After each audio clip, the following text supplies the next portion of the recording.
রাসূলের জীবনে মুসলমান ভাইদের যে সম্মেলন, সেটা ছিল কোন হজ? আমরা বলি বিদায় হজ, কিন্তু আসলে রাসূলের জীবনে হজ ওইটি একটাই হজ, অর্থাৎ যে হজের পর রাসূল বিদায় নিয়েছেন, এ অর্থে বিদায় হজ বলা যায়। আল্লাহ রাসূল হযরত মুহাম্মদ সাল্লাল্লাহু আলাইহি ওয়াসাল্লাম হজটা করে আসার পরে দুনিয়াতে বেঁচে ছিলেন মাত্র 81 অথবা 91 দিন। তো আমরা সেখান থেকে শুরু করতে চাচ্ছি। সেটি হলো এই যে আমার রাসূল হযরত মুহাম্মদ সাল্লাল্লাহু আলাইহি সাল্লাম ওই হজে যাওয়ার আগে যে রমজান, আপনারা মনে রাখবেন যে রাসূলুল্লাহর মৃত্যু হয়েছে রবিউল আউয়াল মাসে, এটার ব্যাপারে কোনো সন্দেহ নাই। জন্ম তারিখ নিয়ে সমস্যা আছে, মৃত্যু নিয়ে কোনো সমস্যা নাই। এজন্য আমরা তো বলি যে আমরা হয়তো কোনো সময় ভুল করে দেখা যাচ্ছে হয়তো মৃত্যুর দিনকে আনন্দের দিনে পরিণত করে দিয়েছি। রাসূলুল্লাহর মৃত্যু যে 12 রবিউল আউয়াল হয়েছে, এ ব্যাপারে কোনো সন্দেহ করার কোনো সুযোগ নাই। একেবারে আপনার 99 ভাগ, সেখানে হয়তো ঐতিহাসিকদের মধ্যে কোথাও, এই জন্য বলছি যে 99 ভাগ 12 রবিউল আউয়াল, এবং সেদিন ছিল সোমবার। আল্লাহ রাসূল সাল্লাল্লাহু আলাইহি ওয়াসাল্লাম দুনিয়া থেকে বিদায় নিয়েছেন। তাহলে আপনার যে হজ, ওটা কোন মাসে হয়? জিলহজ মাসে। তাহলে শুরু করছি কোথা থেকে? জিলহজ মাস আসার আগে, জিলহজের পরে মুহররম, সফর, রবিউল আউয়াল। তাহলে ওই হজ থেকে আসার পরে মাত্র 2টা মাস, মুহররম সফরের পরে রবিউল আউয়ালে রাসূলুল্লাহ দুনিয়া থেকে বিদায় নিয়েছেন। ওই হজে যাওয়ার আগে যে রমজান, তাহলে এটা ছিল রাসূলুল্লাহর জীবনের শেষ রমজান। তাহলে রমজান, শাওয়াল, জিলকদ, জিলহজ, তাহলে আর 2 মাস আগে রমজান। এই রমজান মাসে রাসূল সাল্লাল্লাহু আলাইহি সাল্লাম যে কাজটি করলেন, অত্যধিক পরিমাণ কোরআন পড়লেন।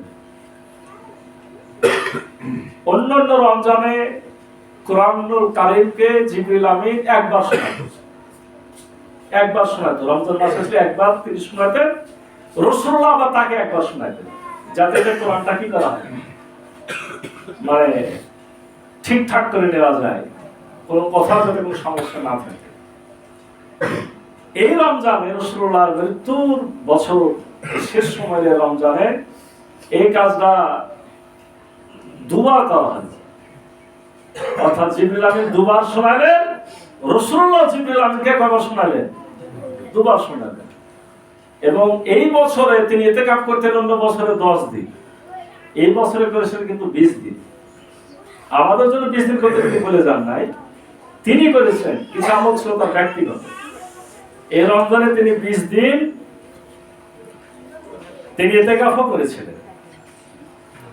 জিবরিল আমিন রাসূল সাল্লাল্লাহু আলাইহি ওয়াসাল্লামকে 2বার কোরআন পেশ করলেন, এবং এই কোরআন পেশের পরেই তিনি ফাতিমা রাদিয়াল্লাহু আনহাকে বললেন যে আমার মৃত্যু খুব নিকটে মনে হচ্ছে।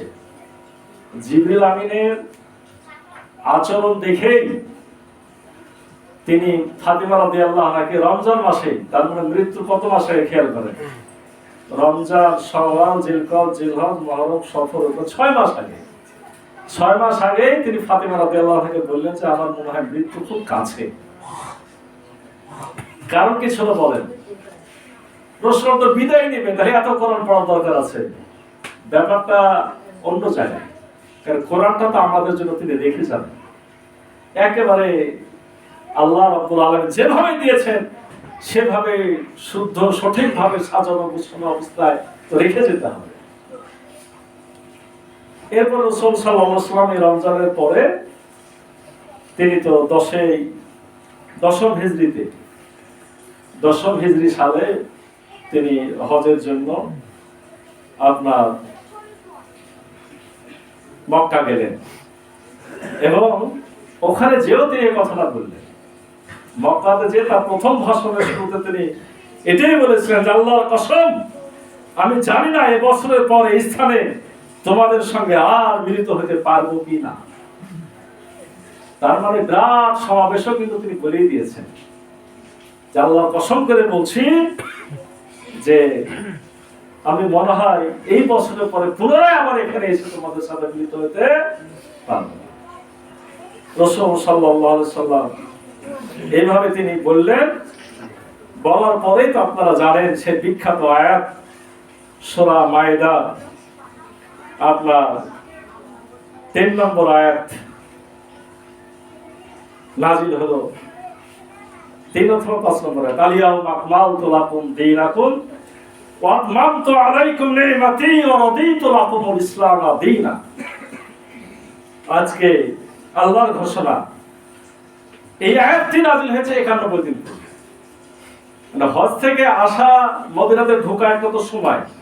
এই ব্যাপারে তাফসীর কারকগণ নির্ধারিত করেছে যে এই আয়াতটি নাজিলের 91 দিন পরে আমার রাসূল সাল্লাল্লাহু আলাইহি ওয়াসাল্লাম দুনিয়া থেকে বিদায় নিয়েছেন। ওই আয়াতে কি ছিল? আলিয়াম, আজকে আকমালতু, আমি পরিপূর্ণ করলাম। কে? আল্লাহ। লাকুম, তোমাদের জন্য, দীনাকুম, তোমাদের দিনকে। তাহলে খেয়াল করেন যে দিন কিন্তু সেদিনকে পরিপূর্ণ করে দাও, দিনের কিছু আর বাকি নাই। তাহলে 3 মাস আগেই, রাসূলুল্লাহ বিদায়ের 3 মাস আগে আমাদের জন্য যা যা বিধান দরকার, এটা আমার আল্লাহ রাব্বুল আলামিন আমার রাসূলকে দিয়ে দিয়েছেন। আর রাসূলুল্লাহ এটা ঘোষণা করে শোনায় দিয়েছেন এবং সকলকে হাত তোলায় সাক্ষ্য দিয়েছিলেন যে আমি তোমাদেরকে পৌঁছায় দিয়েছি। সবাই সমস্ত করে জবাব দিয়েছিল, হ্যাঁ ইয়া রাসূলুল্লাহ, আপনি আমাদের কাছে পৌঁছায় দিয়েছেন। আল্লাহ ওই কথা বলছেন, আমি তোমাদের জন্য তোমাদের দিন কাজকে পরিপূর্ণ করলাম। ওয়া আতমামতু আলাইকুম নি'মাতি, আমার নিয়ামতগুলো পরিপূর্ণ করে দিলাম। দিনও দিলাম, নিয়ামতও দিয়ে দিলাম। ও রাদিতু, এবং আমি খুশি হয়ে গেলাম, লাকুমুল ইসলাম দীনা, তোমাদেরকে যে দিন দিয়েছি এই দিন দিয়ে আমি নিজেও খুশি হয়ে গেলাম। মানে পরিতৃপ্ত, আর কিছু গ্যাপ বাকি নাই। এই আয়াতটিও নাজিল হয় ওই হজে, এবং বলা হয়ে থাকে যে ওই আয়াতের পরে আল্লাহ রাসূল বেঁচে ছিলেন 91 দিন। এবং আল্লাহ রাসূল সাল্লাল্লাহু আলাইহি সাল্লাম ওই হজের আইয়ামে তাশরিক, মানে মিনাতে অবস্থান করতে হয় 3 দিন। এর দ্বিতীয় দিনে সূরা নাযিল হয়ে গেল, ইজা জা নাসরুল্লাহি ওয়াল ফাত আরাইতান নাস ইয়াদখুলুনা ফি দীনিল্লাহি আফওয়াজা আস্তাগফির ইন্নাহু কানা তাওয়াবা। আল্লাহ রাসূলকে বলে দেওয়া হলো যে তোমার সব কাজই শেষ। এই সূরাটিও রাসূলুল্লাহ বিদায়ের আলামত। আল্লাহ রাসূলকে আল্লাহ জানাই দিলেন, ইজা জা নাসরুল্লাহ, যখন চলে আসবে আল্লাহর সাহায্য, আল ফাত, এবং বিজয়। ও আরাইতান নাসা, তুমি দেখবে মানুষকে, ইয়াদখুলুনা, তারা প্রবেশ করছে, ফি দীনিল্লাহি আফওয়াজা, দ্বীনের মধ্যে দলে দলে। আস্তাগফির, তখন তোমার কাজ শেষ। তোমার এখন কাজ হলো আস্তাগফির, তুমি আল্লাহর কাছে ক্ষমা চাও, আল্লাহর কাছে নত হও, আল্লাহ তাসবিহ তাহলিল বেশি বেশি করো। ইন্নাহু কানা তাওয়াবা, নিশ্চয় আল্লাহ তওবা কবুলকারী। তোমার ভুল ত্রুটি নাই, তুমি যে বিশাল এক কাজটা শেষ করেছো, কোথাও না কোথাও কারোর দ্বারা কিছু তো ভুল থাকতে পারে, সব কিছুর উপরে তুমি আমার কাছে নত হয়ে যাও।